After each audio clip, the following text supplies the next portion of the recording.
அப்போ சென்னையில் வந்து இந்தி எதிர்ப்புக்கான அந்த முயற்சி நடந்துக்கிட்டு இருக்கு. அது நடக்கிற பகுதியெல்லாம் அந்த முத்தியாலுப்பேட்டை பகுதி தான் கொஞ்சம் எழுச்சியுள்ள பகுதி அன்னைக்கு. இன்னைக்கு அதை பற்றி யாரும் பேசுகிறதே இல்லை, அந்த பகுதியை பற்றியே பேச மாட்டேங்கிறாங்க. அங்கே தான் தர்மாம்பாள் இருந்தாங்க, அங்கே தான் காஞ்சி மணிமொழியார், இப்படி இந்த முன்னோடிகள் எல்லாம் இருந்த பகுதி. ஒரு 7-8 பேர் மட்டும் இந்தி ஒழிக வழக்கமிட்டுக்கிட்டு போவாங்க. இவ்வளோ பெரிய எழுச்சியாக உண்டாக வேண்டிய ஒரு போராட்டத்தை ஒரு சின்ன அளவில் நடத்துகிறாங்களே அப்படின்னு பெரியார் முன்னால் நின்னார், முன் வந்தார். பெரியார்கிட்ட ஒரு நேர்மை உண்டு.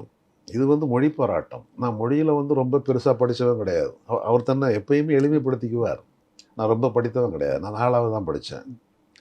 அதனால் இந்த துறையில் வல்லுநராக இருக்கிறவங்க 2 பேர், மறைமலை அடிகள், இன்னொருவர் அவருடைய மாணவர் நாவலர் சோமசுந்தர பாரதியார். எல்லாத்துலேயுமே அவர் வந்துடுவார்.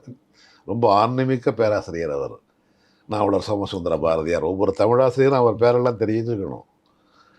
அந்த 2 பேரை முன்னால் நிறுத்துங்க.